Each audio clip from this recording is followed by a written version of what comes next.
Hi, I'm your host Kelly Bowen, and you are listening to the Lifestyle Finance Australia show, which is dedicated to creating greater awareness about the power of leveraging finance when it comes to accelerating your growth and personal development. And we celebrate the hundreds of coaches, thought leaders, and game changers we support. This is a platform where you can meet some of the world's best experts in online business, trauma healing, digital marketing, relationship coaching, abundance and wealth creation, spiritual ascension, body healing, and wellness. So if you're looking for your next coach, healer, or mentor to take you on the next step in your journey, this is the show for you. Let's play.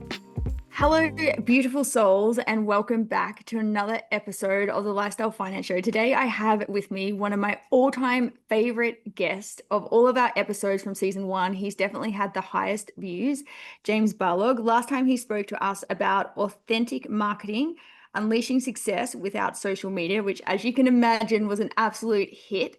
We're 2 years in the future. So we're going to have a conversation with him about what has transpired in that 2-year period from what he was implementing from our past conversation to see all of the cool stuff that he's doing now and how he is scaling and leading with generosity. James, welcome back to the show.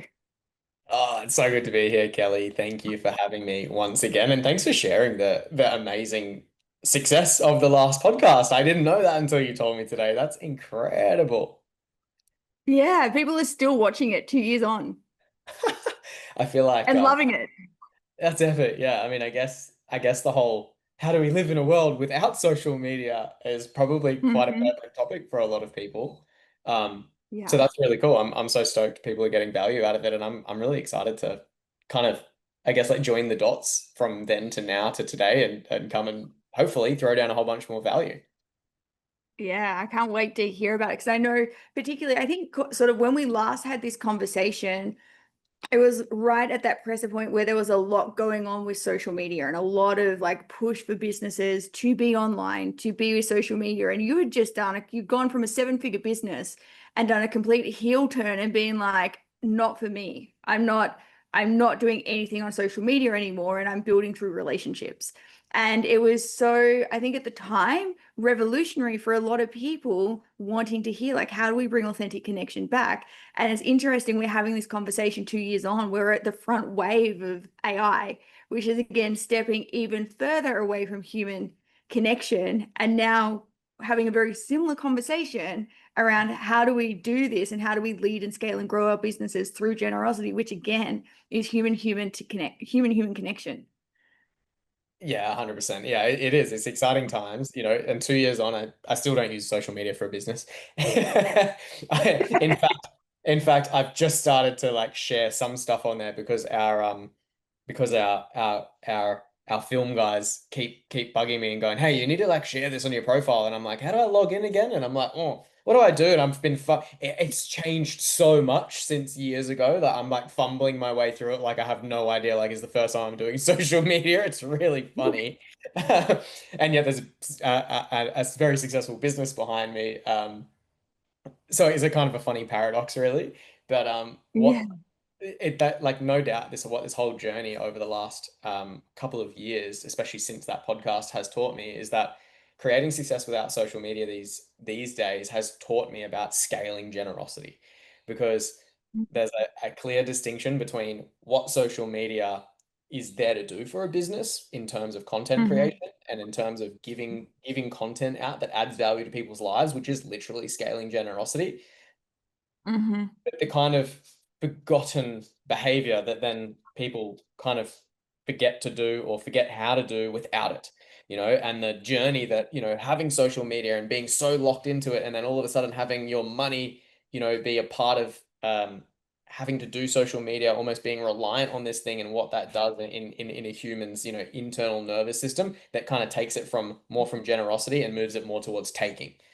And that kind Yeah. of journey has been the big journey, And so this ability to sort of separate that and understand, well, how are you scaling generosity in your life, whether it's with or without social media? I think that's been the most exciting thing over the last 2 years. And there's probably some cool things to share over the next, 40 minutes.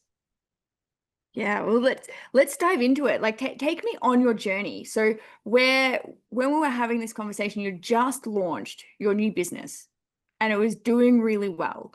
Can you take us through how you started to, one, come across this principle of generosity, and two, how you've implemented it in ways offline that's been able to compound your effectiveness and bring you the clients that you have, because you have such an incredible community now, part of your community. I love being in your community. I love who your clients are. Yet you're doing it in such a unique way. Even in the last podcast, we're talking about the magnetism. There was a particular word that you used, and I can't remember what it was, but essentially the context was making people so magnetized and curious about what you're doing, they have to get themselves in the room. And you do that better than anybody I've ever met. Oh, So that's can you take us through like how you've rolled this out over the last 2 years, your learning and like the pieces to like where now that you've got this so dialed in that our listeners can, I guess, get their hands on and start playing with it themselves. Yeah, 100%. I'm already like I'm feeling the energy. I'm getting so excited even thinking about it. And I'm also thinking about the big $1 million question that I'm going to give everybody at the end of the podcast that you've got to remind me to give everybody that helps to understand how do I implement scaling generosity in my business. Because there's like one question that to I'm really writing it down. the potency out of this process of scaling generosity and really implement that in business. There's kind of one question that you have to answer, and that leads you to doing it really effectively. And I want to give it to everyone right now, but I'm not going to. I'm going to make everyone wait, or they're going to So stick skip to the around. end. I don't know, one of the two. So, all right, let's go back in time. Not just 2 years, but perhaps a year before that, or even a little bit more before that, where I made that wild decision to shut down a completely fine, successful 7-figure business that looked great Yeah. from the outside and was, it was making money, it was making profit, it was doing everything that it did. I'm not going to go into that story too much, except for the fact that it was really simple. It's an amazing business, epic journey, but it just wasn't in alignment for where I really wanted to go in my life, and not just for me, but also for my greater team as well. And so I made a really difficult decision, with the help of a really wise mentor to actually shut that down, take all the skill sets with me, and start fresh and kind of close that chapter and leave all the energy in the past. And that was the best thing that I ever did. And though, Mm. after all of that, I was extremely burned out. And I think that's the key piece of context here, that when we did our podcast last time, I was, probably 12 months in, maybe a little bit longer into this really deep healing journey of reversing the burnout that I created in the first business, where I was hustling much harder than I would like to hustle, where I was burning the candle at both ends, where it was 100 miles an hour, where it was my nervous system was always buzzing. And so Yeah. I really I really needed time for myself. And my partner Hillary and I, we moved away from the Gold Coast and we moved further up north to get away from the buzzing city and to come to more of a space of tranquility and peace where we thrive, and where I can go fishing and go to the reef, and we can go on full drive adventures and do all of the things that we do to regulate our nervous system. So we moved away. We made that big decision as well, which again, people thought I was crazy for. Um, and Mm. then the other key thing was, like, in doing that, I also, because I was so burned out, my nervous system was so cooked at the time, I actually just couldn't work more than 5 or 10 hours a week. Like that's all I had in my tank. So I had to figure out a way to Mm. build a multi-6-figure business, generate a great income, stay in the game, because I had every intention of staying in the game. And I think that's really important. Like, this wasn't like there was no way I was not staying in the game. I'd already built authority, like I had some amazing people in my network, and I was definitely staying in the game. I just needed to recharge. You know what I mean? Mm. So Mm-hmm. I had to work that out, and I had this big epiphany, prior to our last podcast. It was only a couple of months before that, where I'd realized all of my best ever clients, the ones that paid me the most amount of money, the ones that were most interesting and most enjoyable to coach, the ones that got the best results, every single one of them, not a single one of them came from social media. The entire, 3, 4 years that I ran my previous business, not a single one of them. Uh, and I scratched my head and I thought, that's interesting. And furthermore, when I looked deeper into them, most of them didn't even use social media, let alone look for it to buy coaches on, or consultants on. And I was like, Mm-hmm. "Huh, that's really interesting, you know?" And I thought Mm. about this, this thread's been coming up a lot for us with in our business and with our clients. I'm not sure if you've heard about the concept of signal versus noise. No, but I would love to Uh, hear about it. I'm sure our listeners will too. Yeah, it's a really common concept which business owners need to be able to master to create success, which is when you're on signal, you're focused on that one thing that is your thing that moves the needle the most, and everything else is noise. And as a business owner, our entire journey is navigating signal versus noise. And I'd Mm-hmm. realized that these best, most amazing clients that like ultimately I would invite them to my barbecue even if they weren't paying me, like those kind of clients. Mm-hmm. Um, yeah, none of them came from social media at all. None of them even used it. It's not where they were hanging out. And so I thought, shit, man, that means that social media for me right now, at that point in my business, was noise. It wasn't the signal. Mm-hmm. The signal was those clients and how they came into my field. And for me, what I realized as I broke that down was it was really simple. They are either referred to me by somebody close to me, so super personal referral, old school, or they saw me Mm-hmm. speak on stage. Like it Mm-hmm. was those two things. So all of a sudden, like that became my signal. And so I made that wild decision to just get rid of the social media and the business altogether and just stop. Not only did it buy me back, 10 hours, 15 hours of content creation or whatever I called it a week, Mm-hmm. but it bought me back probably 50 hours of thinking about it. Because, Yeah. when you're up in the Oh my middle of the God. night thinking about the content, like that intellectual Hmm. rent is more than doing the thing. And so all of Yep. a sudden I was like, holy crap, I feel like I've just got like the ticket, like I'd worked out like what the golden ticket was for my business, my success and gaining those amazing clients. I knew exactly what I needed to focus on, what was my signal and exactly what my noise was. And so when I removed that noise, it also automatically gave me 30, 40 hours a week back. And I was able to then fast forwarding time without going into the details because you can go back and listen to the previous podcast. Yes. I was able to then generate a multi six-figure coaching business working only 5 to 10 hours a week. And I had Mm-hmm. a small group of amazing clients who were higher level than what I was usually working with on average. Does that make sense? So like the average level of client Mm-hmm. had also risen because I was on signal and I was only operating off a system that attracted those kind of dream clients, those ultimate clients. Does that make sense? Mm-hmm. 100%. Yeah. So Absolutely. yeah, we're on track, aren't we? Yep. Cool. So then fast forward the clock, I just kept repeating that process. Like I just kept repeating the process of doing what worked. And I think like that's probably one of the first pieces of encouragement that I can give anyone that's listening right now is sometimes we overcomplicate things, and the process is simple in business. Keep doing what works always. You can test a million other things as long as you don't stop doing what works. And I honed in on doing what works. I strengthened my partnerships that got me on stages, and I strengthened a couple of key referral partnerships. And the more that I strengthened those two things, the more stages I was able to speak on, the more people I was speaking in front of, the more of the right client was coming into the business. And the more I strengthened these key referral partnerships, the more clients were being referred to me directly. And then I never really had to sell. It just was easy. They were a no-brainer. Does that make sense? I was a no-brainer for them. They were a no-brainer for me. It was like almost like a divine meeting more than a sales process. Does Mm-hmm. that kind of land, like this idea of like a Yeah, prophetic meeting? absolutely. Well, it's how our paths crossed. It wasn't because I True. found you on social media. You came through my business looking to get funding support. That's how we met. And I Yep. was like, oh, I It's a really like what partnership. you've got. Exactly. Yeah, straight Yeah. away. Yeah. Relationships and like that's what I'm good at. So like that's what I stuck to. Like and it works for me. And so I just did more of it.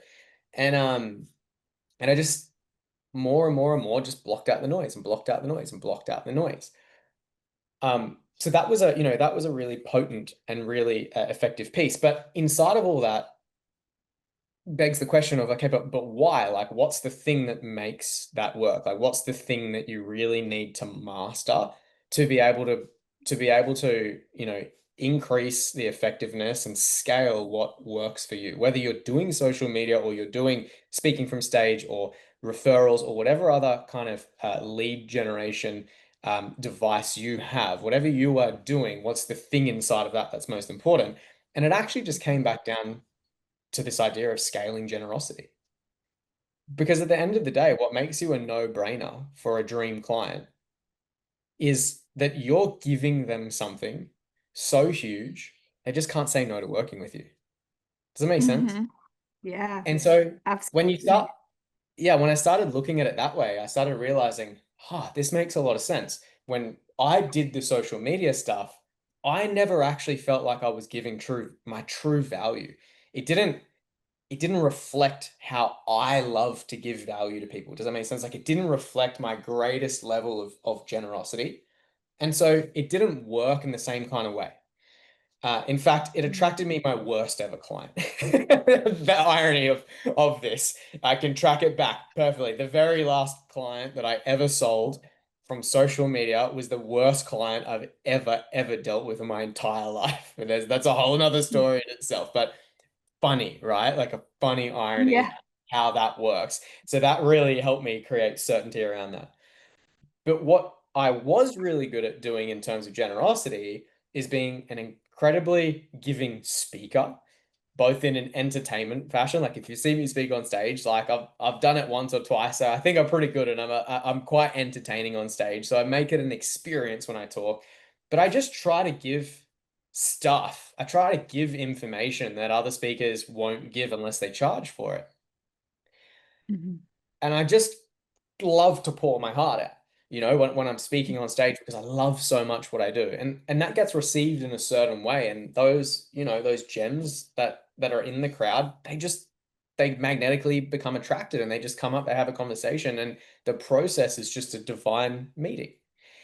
Mhm. Same with partnerships and building relationships. Like when I build a relationship, when I have that one-on-one conversation with people, I can give them so much. Like my Mhm. generosity is much more naturally flowing and it's much wider as well. It's much bigger. And so the more generous Mhm. you are via the law of reciprocity, right?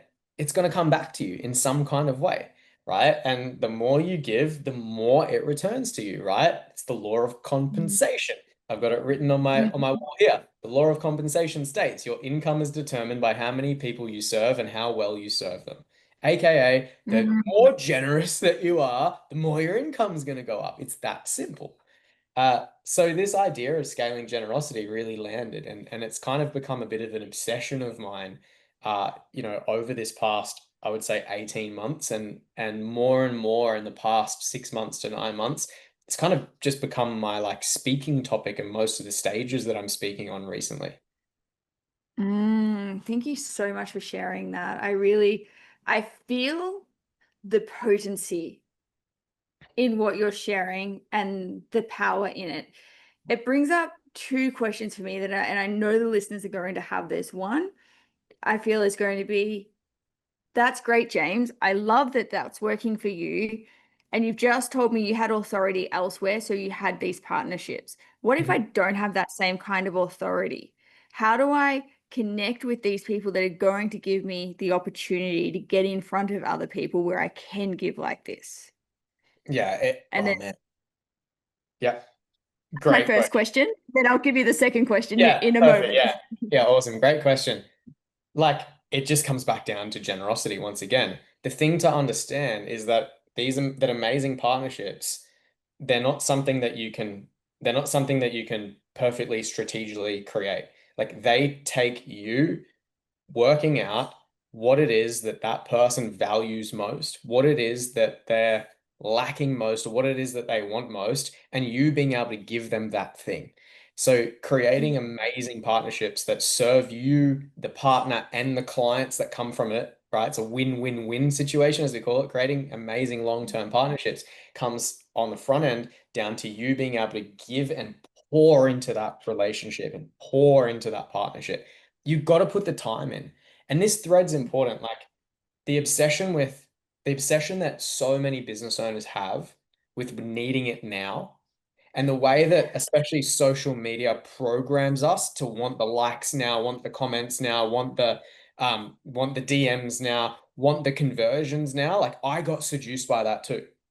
It kind of Mm-hmm. wasn't my natural state of being. Like I wasn't being the human that I wanted to be when I was interacting with that. Like my relationship with social media was almost one of toxicity because I would get those thoughts, and you pour so much into it, and it's like you're waiting for the like, for the comment, for the call to action, for the ticket to get bought, for the thing to happen, right? So there's this like what we call a covert contract in it of not you giving like you're supposed to on social media, but you wanting to take. When am I getting my thing? And we know, right, that that energy just creates repellent. It just resists and it creates friction and it just pushes things further away because of who we're being in that moment. So the key thing to understand is you've got to be able to pour in to a relationship. You've got to be able to pour in without the expectation of getting anything in return. And if what you're pouring into drains you, then it's not the right relationship for you. So when I would pour into social media, I'd get really drained. Just wasn't the right relationship for me. When I pour in to a partnership with someone that has a stage and I can give them the value that they need, I love that. That lights me up. That energizes me. Does it make sense? So Yeah, and there's like I this think I was just gonna, process.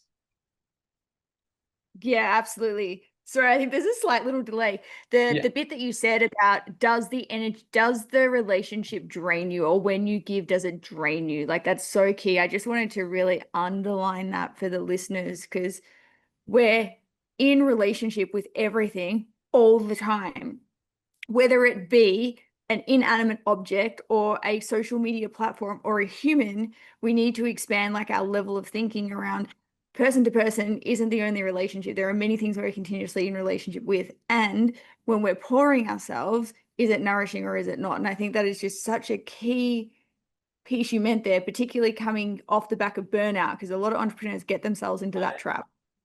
Yeah, I mean, it took me having to make these decisions to learn it, as it does a lot of the time. Like I had to give myself no choice. But what you just said was like, is it nourishing or not? Like that is actually one of the key, like strategic learnings inside of this is that's the filter. Is it nourishing or not? Because whatever's not nourishing is noise. If it how Mhm. if it's not nourishing, it's noise. It's simple as that. It's definitely not the signal. The signal is the thing that when you pour into it, it pours back into you. And it's almost and Yeah. often it can be, instantaneous. But it's also on top of that the thing that you pour into because you just want to. And you don't obsess about whether it's gonna give you a return. You don't obsess about this stuff. You're just willing to pour in because you've got so much to give. And in our business now, like we approach it that way where every potential partner that we bring in, even with clients, we've got a mantra: slow is smooth, smooth is fast. I think I would have spoken about that in the last podcast. The Navy SEALs use this mantra. And so I say partner slow, execute fast. So our initial process of meeting a client or meeting a strategic partner is intentionally a bit slow because what we focus on is giving as much value as humanly possible, right? And then what's going to happen is that person's going to be willing and able to receive it, or they're not. And we're not attached to Mhm. whether the person signs up with us or whether the person becomes a partner with us and starts referring clients. We're not attached to that at all. What we actually just want is we want to be able to give value to people and we want those people to receive it and implement it because that's actually what we're here to do. And if they can't do Mhm. that, well, then that's the deal breaker for us. Does that make sense? So we Mhm. just created this business and from my previous business I was able to reconnect with a really good friend of mine. His name's Tyler Erickson, who's now my business partner. And we're able to combine our talents and create the ultimate entrepreneur, which is what we operate under right now. No social media whatsoever. It's just turned 12 months old. We were able to build it into a seven-figure business with ease, with flow, doing less hours than we've ever done in our life. We've got an incredible team. And on top of that, our average client went from a $100,000 business to a seven-figure business. And that happened in the space of 12 months. because we focused on this idea of generosity first, scaling generosity. Let's slow the front end process down a little bit, give lots and lots and lots. And those that are ready to receive, it Mhm. just becomes a no-brainer. And then the relationship starts to happen fast. Time starts to speed up. And that's kind of, how you're able to start to scale generosity in a business. But you've got to master what you said. Like if it's not nourishing, it's noise. And that I think takes the longest. I really like that. The four N's. If it's not nourishing, it's noise. Like it's such a great discernment filter. And it's so powerful. Like if that is the thing, because as entrepreneurs, other than like our time and our energy, they are our two most valuable assets. And if we can't leverage those or can't be nourished when we choose to invest those, then it's a bad investment. 100%. Because time you can't get back and energy No. takes a lot longer to replace than money.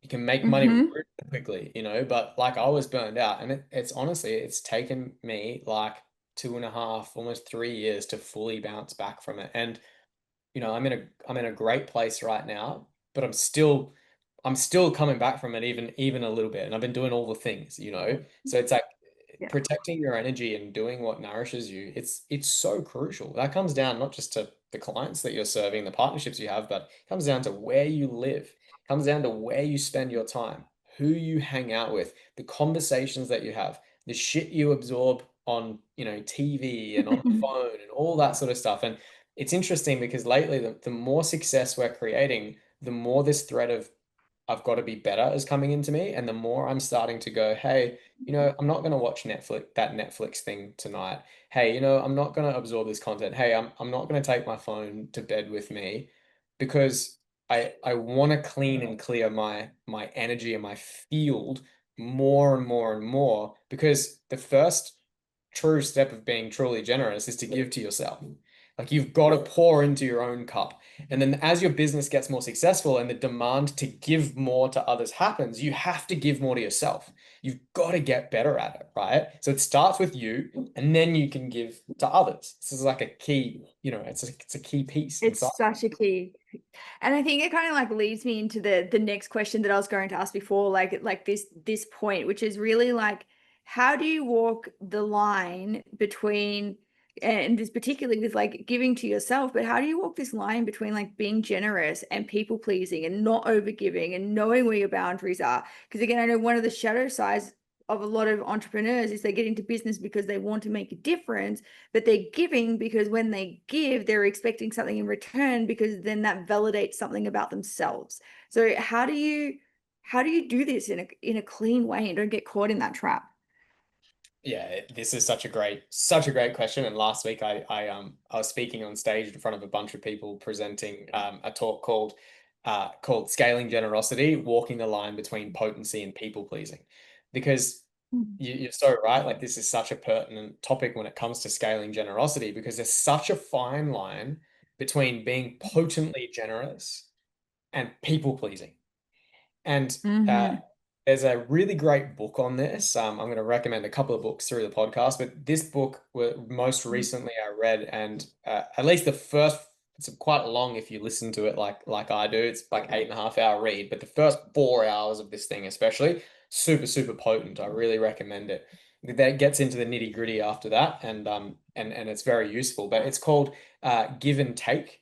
The book is called Give and Take by Adam Grant. And it's a really interesting book on this concept of giving and generosity and how that applies to business and life in general.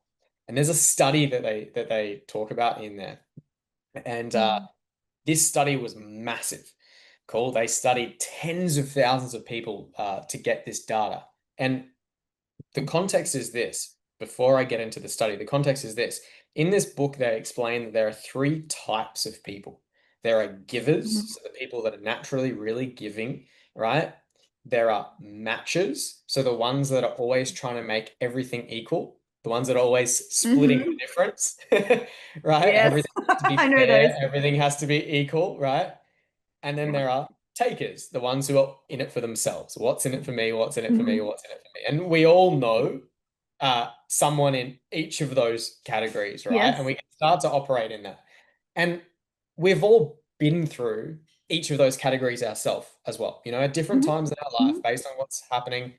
We've all been a taker, we've all been a matcher, Yeah. we've all been a giver, right? And of course, the idea here is, if generosity is the way, like the idea here is how do I be in the giver status as often as humanly possible and still be successful?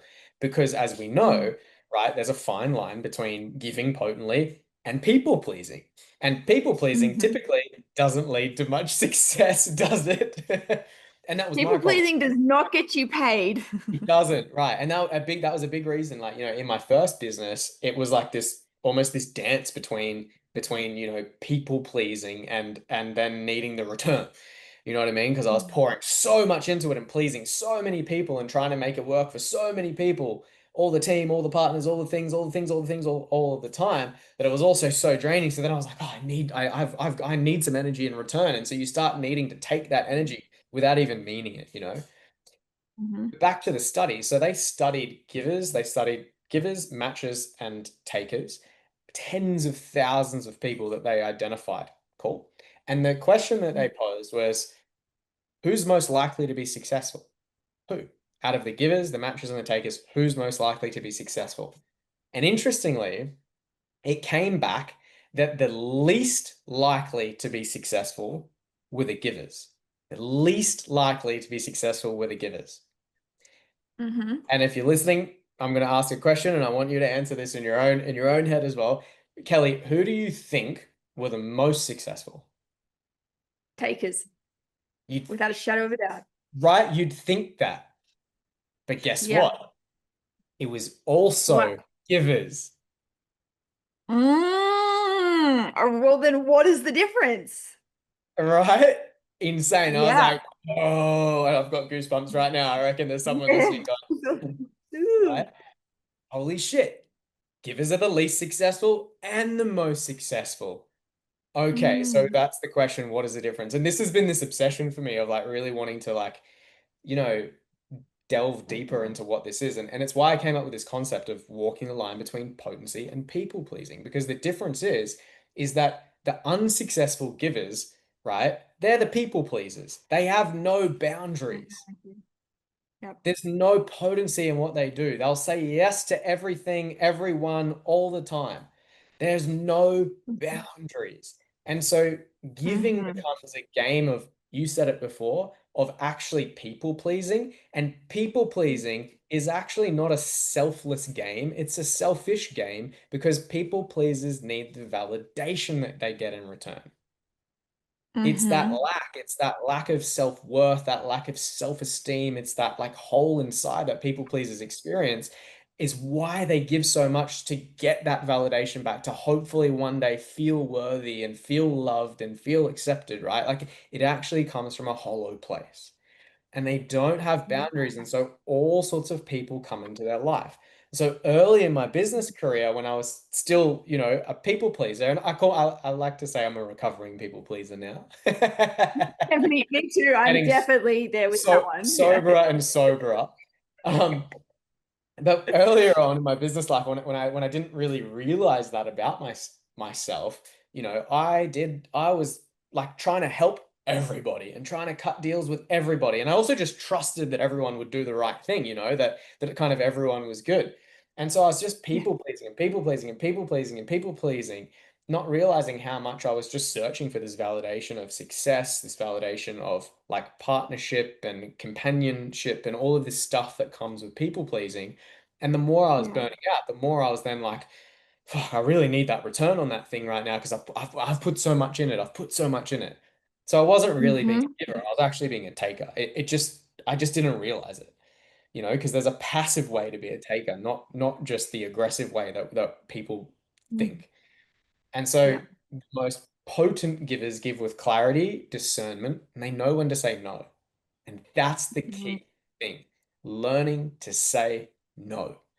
And then Mhm. building the muscle of discernment. Because just because you're kind doesn't mean you should give your energy to everybody. If you Mhm. want to master generosity, you got to keep that cup full. Like mastering generosity is about having an overflowing cup. You give from a space of overflow so that you never have to stop. And if you don't have boundaries, if you can't say no to people and that cup depletes, then you've got to spend all this time recharging it, refilling it, and then you're helping no one. No. And it's a leaky bucket. It's a leaky bucket, 100%. So, this distinction was massive. And so when I realized, started to realize these things more and more, like if we go back in time, one of the first big discerning decisions was me saying no to the social media thing. Me just going, hey, like that doesn't reflect my most generous self. I need to be discerning right now and realize that this is not serving me or anyone else. So the answer is no to that at this stage. It doesn't necessarily mean no forever, right? But at this stage, I don't have the, relationship infrastructure, or I don't have the intellectual infrastructure, the emotional infrastructure to kind of like deal with that thing. And so I've got to stop giving it my attention. I've got to stop giving it my time. I've got to stop giving it my focus because it just demanded so much from me. And then I was, sitting there hoping for that, like that return on investment. Not very healthy, right? And so the more that you say no, this beautiful thing happens, the less options you're left with. And that is the most peaceful place to be.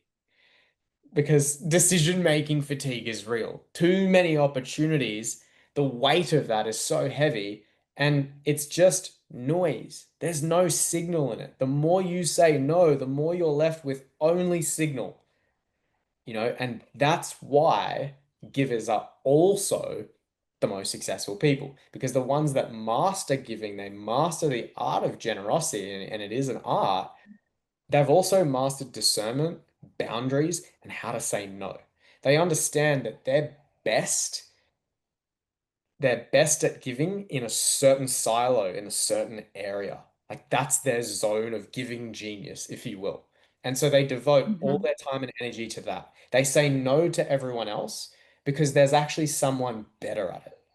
And I feel that way about social media. Like when I said no to it, one of the biggest reasons was because I work with some amazing clients running multi-seven-figure businesses who are insanely awesome at social media. And I just realized they're actually just way better at it. They give so much more value, so much more effortlessly than I would on my social medias.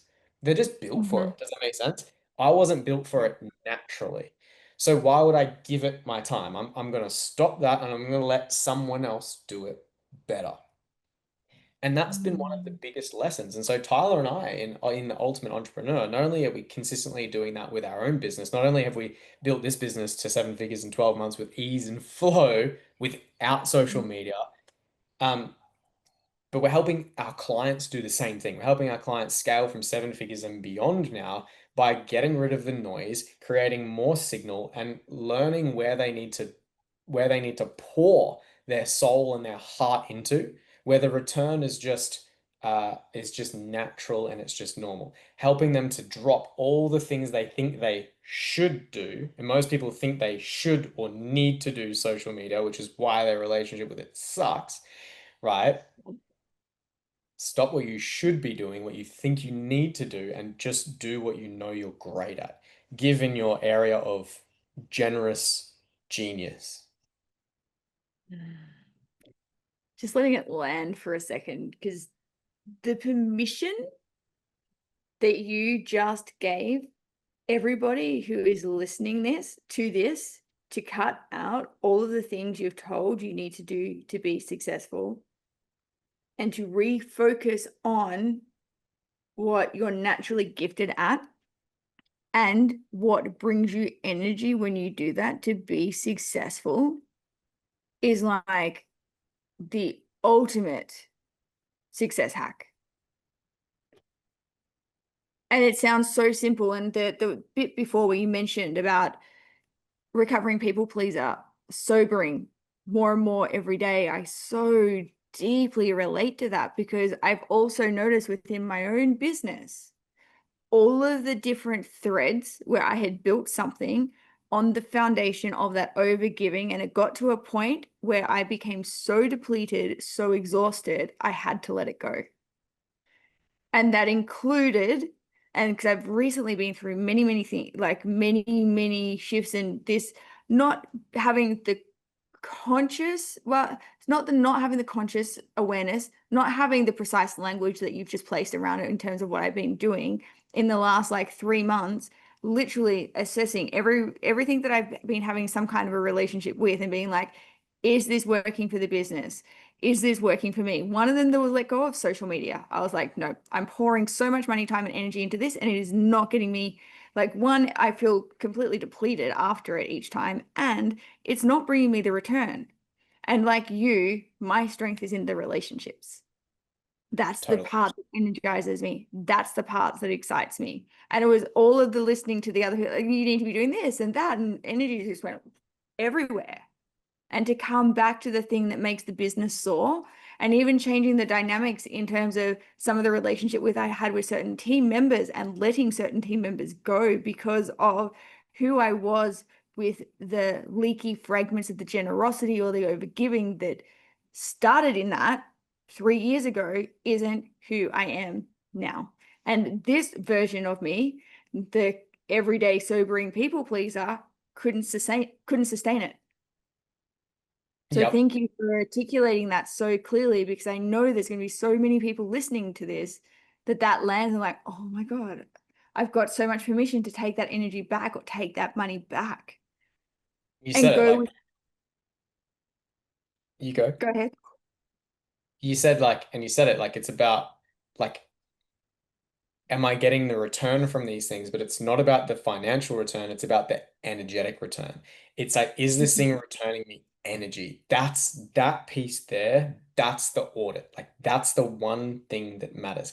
Is it giving me energy back? Because if it gives you energy back, you can always pour more into it. You can scale that, right? Because it means you're being generous to it. So it's being generous to you. That's how energy works. Like, on a really simple level, the more generous you are in the right direction, right? It's naturally going to give permission for that thing to also be generous to you because you've got a match. You've got a frequency match. You've got an energetic match. You've got a values match. All the matches are there for you. And so it makes it easy to pour into each other. And so it creates this reciprocal energy. And that's really what we're looking for, right? Because the other thing is sometimes people can be generating the money from something that they hate. And they sometimes Mhm. continue to do that thing just because it's bringing in money. And that's the other thing. And people, millions of people have chosen, this guy included, to shut something down or stop doing a particular thing because it wasn't returning energy, even though it was making money, right? And Mhm. when you choose to do that, yeah, sure, you might be creating a level of success in that thing that's draining your energy. But the thing is, when you do the courageous and bold thing and you cut that out, even if it's working, making money, and you come back to what's true for you and you start to scale your generosity, you scale that part of you that naturally has that reciprocal energy, then you can get to levels that doing that thing you would never have even gotten close to. It may take some time, but you're going to buy yourself the opportunity to be like able to pour into others and have others pour into you, which is scalable. Thing that drains your Mhm. energy, it's not fucking scalable. It's not sustainable. It's gonna end. It's not an infinite option. Yeah. When you share it, what I see, because my brain works in pictures, I literally see like this part of the generosity that when you're in this flow, you light up like a Christmas tree energetically and magnetically. All of Yeah. your little electrons are singing and dancing, and they're calling others to them. Yeah. It, Polarity on that. I wish I could remember the word that you called it in the original podcast. I bet I'll wake up at 3 a.m. and be, oh my God, that's the word. But whatever the word is, but that, like, I literally see, like, from a quantum perspective, like how the field lights up, and then the magnetism, how that calls in others without having to do anything other than like, oh, I'm just in the vibe of things and in the flow. yeah. But it's so much more than just, oh, I'll find the flow and meditate on my navel. Like it's understanding these pieces, and the key discernment pieces around it as well. And then Yeah. the other part of it, when it's not working, is literally like looking at a like a battery and watching it deplete. And I see this within the space. And again, thinking how I see it in pictures is when people are using their mind to create and magnetize the amount of energy that continuously has to get put into that, like the morning routines and the rants and the this and the that, to continually keep this pulse light on, that if you stop even for a second, the pulse light falls and the whole architecture around it falls to pieces, because the foundation that it is built on is manufactured. It's not organic and authentic like what we're talking about here, by finding the pieces and aligning with the ones that when you are in that magnetism, it's not something that you have to force yourself to get into state two to maintain. It is just something that magnetically oozes from your being and connects and attracts with others, where this generosity piece, it's so organic and all kinds of cool stuff comes off it. But what that does to your field from the quantum perspective, it's literally like you're turning the light on and calling, I want to call them something better than moths, but all the moths to the light. Do you know what I mean? Literally, yeah, exactly. And in my presentation last week, and for the purpose of this, it's about going from your generosity being a scatter, like you have some generosity, you have some, and you have some, you have some, you have some, and you have some, getting tighter and tighter and tighter and just scattering it. And you notice that in people pleasers, right? They're scattered. Their focus is scattered. Their time is scattered. Like they're scattered because they're scattering generosity everywhere versus the person who's potently giving, who turns their generosity into an arrow. And that's the difference. You want to take it from a scatter to an arrow. You want to hone in on that bullseye and you want to be hitting that target every single time. Everything else outside of it doesn't matter. Then nothing else exists outside of the bullseye. And there's plenty of people to give to inside of your bullseye. And that's the thing is, it's a paradox because we think that by honing in, we are going to be less generous, but in actual fact, what we create is potency and depth in that. We create accuracy and we match so beautifully and so perfectly to the right people. And they just get magnetized, as we've been talking about. And they're the ones that can do the most with what we're giving versus a scatter where, some of those seeds are going to grow, but most are just going to die in the sun. That's the Yeah. difference. Yeah. Let me ask you this. And you mentioned this before, like identifying this bullseye.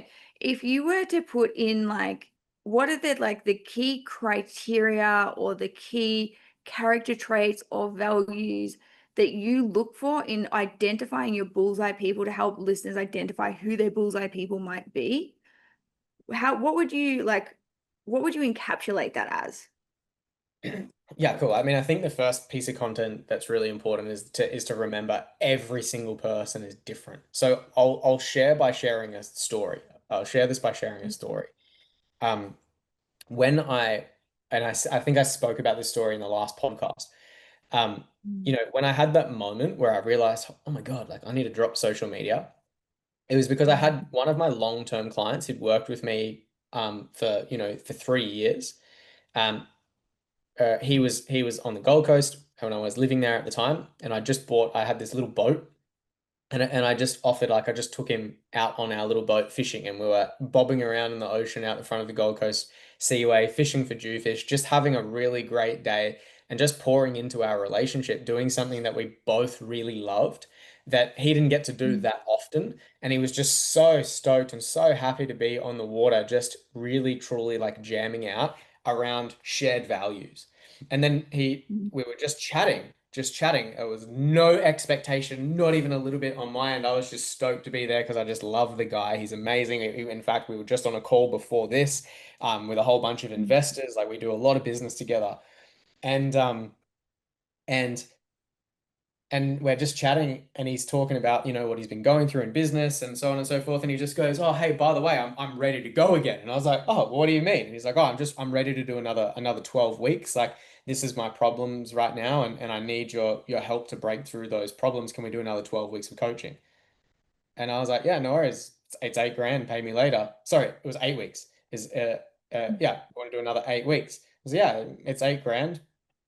when do you want to start? Yeah, I'll start this week. I'll transfer it later. Okay. And then 8 grand pops into the account, and then we start. And then we just continue fishing and keep talking and just keep being humans. So for me, the Mm. answer to that is always a values match. Like you have to start taking yourself out of the manufactured environments. Like I think this is the key thing, Kelly. Like the word you use is perfect. Start taking yourself out of the manufactured environments and put yourself more often into the environments that are most natural for you. Because within those environments, right, that's where you'll create the greatest values alignment, and those people will always be your people. And even if in your business you think that, oh, but to get my type of clients, it doesn't exist to go and do the thing that I did, it's your job to create it.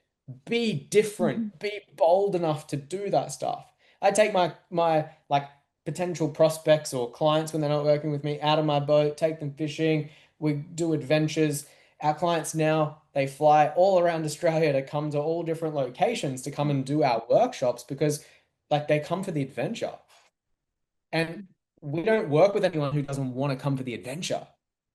Does that Yeah. make sense? Like, so we know that by creating the environment that reflects our values and what we love, we're only working with people, we're only magnetizing people to say yes to us that share those values.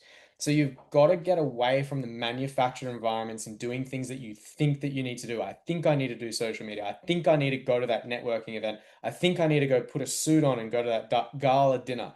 Like, I don't wear a suit ever. I don't even wear shoes on stage. I don't wear an expensive watch. Like I break all of the rules because I love to create the environment that others like me love. And there's so many different types of people in the world. There's plenty to go around. So be Mhm. in the environment that lights you up and invite others into that environment. And if they fit, they're your people. And if they don't, the universe will just handball them back out. It's a perfect filter. It's actually not Mhm. rocket science, right? Like it's way simpler than we want to make it. Yeah. Thank you for sharing that. And I think that's going to be key for a lot of people. And I know for me, that was also in identifying my people was something really similar. That would I, if we weren't in a professional context, would I hang out with you? Would I want to, would I want to introduce you to other people? Or are you going to be, oh, this person's great, but like if you've got a but, it's a no. And that's and I also feel a little bit like when you were sharing that there are so many who like don't do business with friends. I'm like, I'm almost a little bit on the other side. If I don't want to be your friend, I don't really want to do intimate business with you. Like it's different, like peripheral, because obviously in business there are different levels at which people will interact with Yeah. you. And there are like the ones that have high contact with you, like my team that support all the different functionings within lifestyle finance, they're like family. And I won't Yeah. hire somebody that doesn't fit that mold because if they don't fit the mold, well, one, you're not going to fit in, but two, it's going to make my life hard and you're not going to share the same values. Yeah. And so that piece that you have, like invite them into your environment. And it doesn't and I love that you've invited people that are potential clients into personal environments before being clients. Like I think that's another piece, giving listeners to you don't have to invite them into a professional environment to get to know them. Like go against the grain, invite them somewhere personal. That And will don't like flip the whole script on the head. 100%. Yeah. And don't get me wrong, you're not inviting every man and their dog into your personal environment. You're using your tools of intuition, you're using your tools of observation, you're using those inner tools that, allow you to work out first and foremost whether you think there's some kind of alignment, with this person. And Mm-hmm. with those ones, yeah. And these kind of clients and what we're talking about, like these are the high level clients, like these are the dream clients. These are the clients that there's not millions of them. You know what I mean? There's a smaller amount of them because they operate at that higher sort of a level. So you've got to create those silos as to how you do that as well. And each silo is a boundary, and that's kind of the game here, right? And that's all a funnel is, for example, that people have in their business. Like it's just a set of boundaries. And depending on how aligned someone is, it depends on whether they get through the boundary or not, right? We've got to do the same when you're talking about your energy. And you've got to do the same when you consider how you're being generous. How you're being generous is about silos and it's about boundaries. And the more you set those up and realize that your generosity should be an arrow, not a scatter, the more that you will lock on to those who are the best fit for you. And that will create not just the best return on investment for your time and energy, but for them as well. And in a partnership, if it's, you partnering with someone else to, to then get access to their network, it creates a win for you, a win for them, and most importantly, a win for the client. And that's the key thing. Whereas one of those things is out of alignment, no one wins. Like there's not one person that wins, no one wins. Exactly. And again, another awesome discernment filter. And I also run by the same rules. It's a really great relationship practice too. If it's not a win, it's got to be a win for me, a win for you, and a win for us. And if any of them isn't met, it's not a win. And you've got to stay in the conversation till you find it. James, I've Yeah. got one last question for you. Yeah. It was the question you promised us at the beginning. What is the $1 million question you need to answer to get this generosity piece? Yeah, this is really great. So, for context, Tyler and I run the Ultimate Entrepreneur. The Ultimate Entrepreneur is a business coaching company for businesses doing over 7 figures. And we've got two core pillars in that. We've got Ultimate Deal Maker and we've got Ultimate Leadership, because the deal making pillar and the leadership pillar are crucial areas for a business, for every business owner to be able to master, to be able to kind of, apply the idea of scaling generosity, to be able to buy their life back and have an amazing life. And we do everything else in between. And when it comes to leadership, people always ask me, how do I apply? What does scaling generosity do for me in leadership? And there's a really simple answer there that I think, some people are going to resonate with. And this is what I say to people that I've just first met them. I said, the difference is it's going to have you thinking that your team works for you, and it's going to change the way you lead and make you realize that you're there to work for your team. And that's one of the biggest shifts that leading with generosity does in your leadership, is it makes every leader realize, holy crap, this team I built, this company I built, it's not here to serve me. Actually, every day I wake up and I'm here to serve them. And if I serve them, if I pour into them, if I'm generous to them, then everything just works. Like it's because it's natural. Now, in deal making, right, the $1 million question in deal making, how do I apply scaling generosity to deal making? The first and most important foundation is answering this one question. How do I give what others charge thousands in my industry for? I'll say it again. How do I give what others charge thousands in my industry for? Because if you're bold enough and courageous enough to give that much more than your competition, then it's only a matter of time before word gets out. It's only a matter of time that via the law of reciprocity, that energy returns to you in all forms. And that, my friends, like that has been the secret. And so we routinely, in fact, our entire business, we just hired a really kick-ass specialist business development manager, BDM. And our entire process is built on giving him the ability to go out there and give more value than 99% of our competitors can. And when that happens, there are no competitors. There's just you. Like that's it. It's just you. You become the no-brainer. And that's the key piece. And people are like, oh my God, but that sounds tiring. And but if I give all of that, how am I gonna? Because that's the people pleaser coming, trying to scatter all your generosity. When you start to answer this question, it forces you to create potency. You've got to turn it into an arrow, because you've got to figure out, okay, if I'm going to do this and be this bold, man, I'm gonna have to work out who is ready to receive that, because that becomes the key piece, right? And when you work that out and you have the right people, you can give them the world. They're just going to want to return the world to you. So we give so much more in our industry on the front end than other business coaches and training companies and consultants do, because we don't operate under the notion that, oh, but if we give to them now, they won't buy from us. Actually, we operate under the opposite notion. We're going to give them so much value that there's no way they can't buy from us. That's the big thing. right? Because what that does is it also holds us accountable to getting better, to learning more, to figuring out how we return more value. There should always be more value to give. That's the $1 million question, Kelly. Oh, thank you. That was brilliant. And there's two in there. And I think if our listeners take this and they go back and listen to that piece, the in leadership, your team doesn't work for you, you work for them, and figuring out how do I make them happy? How do I empower them? That in itself is $1 million question. And you've backed it up with the second one. How do I give more value than anybody else in my industry? And when you truly do that cleanly, like you do, and I've been in many of your rooms now, and I've seen this, and I've been around you for quite some time, and I love how you do this so cleanly and so beautifully. It's not a case of like, if they're going to buy, it's when, and they can't not, because you've got so many consistent runs on the board. When you truly embody this as a way of being, again, it's part of the magnetism. It's part of the trust. It's part of the authority. And you don't need to have a big platform to start doing these things. You really don't. You really don't. No. There's two more quick things I want to share. Number one, I just want to remind everyone, this is how social media works. Like that's the point. Like people that are super successful with social media, it works because they've used the platform to give so much value that someone's like, oh my God, I need to pay you. That's the purpose of social media, right?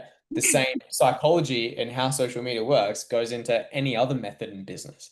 So that's why it's such an important thing to do to work out how you scale generosity, because you're just giving someone something to binge on. Like social media gives someone so much value to binge on that they just have to work with you.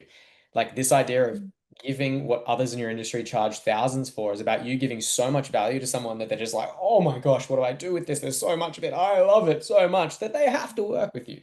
Like it's really Mhm. simple, and we just had our had our Thursday coaching call with all of our clients, and we brought in a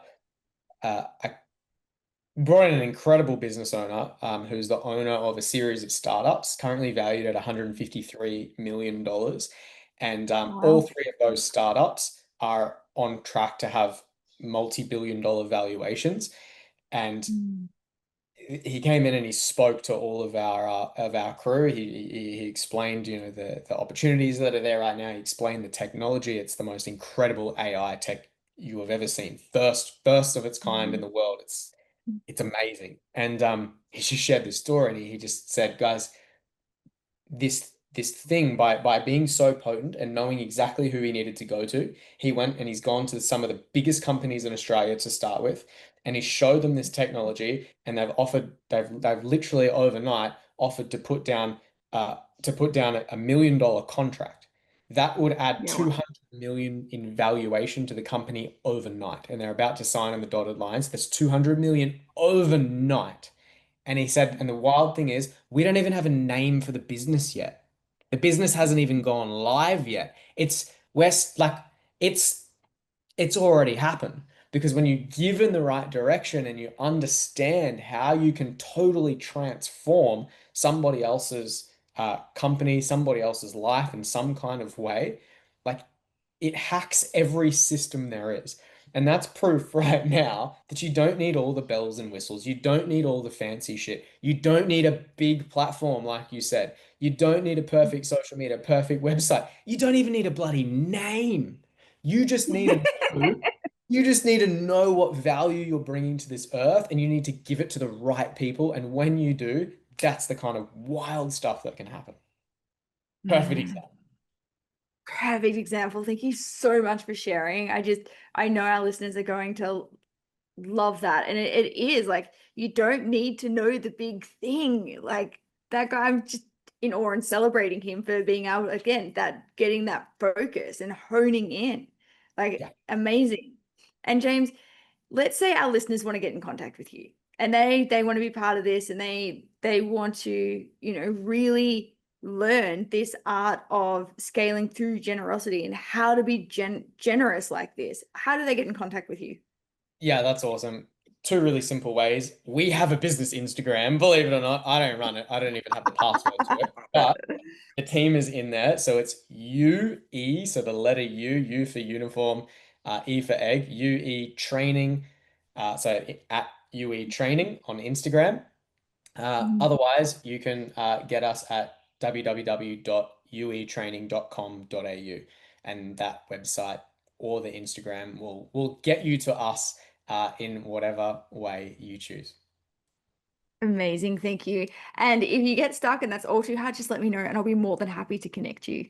James, thank you so much for being on the show. Thank you once again for sharing your wisdom. I know that this is going to be just eaten up and I can't wait to hear the feedback that comes back from it. And we want to hear the difference that implementing these things has made to your business. So please share with us. Let us know how you go with it. If it doesn't go right, then you reach out to us. Let us know about that too. Like, we're here to support you. We want to see you fly and we want to see you do it in a way that excites you and nourishes you and lights you up, because this is the frequency that you're here to bring. This is the change you're here to bring, not that manufactured shit. So, James, from my heart to yours, thank you so much. Thank you, Kelly. I appreciate you. See you later, everyone. Bye. Thank you for listening to the Lifestyle Finance Show. If you loved this interview, please feel free to share it, because if it made a difference to you, it will absolutely make a difference to others. And if you are a coach, healer, or mentor, and you'd like to explore getting finance set up for your business so you can get paid in full from day one and financially support your clients in a far greater capacity than just your in-house payment plan, head over to my website, www.lifestylefinanceco.com, and follow the prompts so we can explore this further. Big love, beautiful soul, and thanks for the support.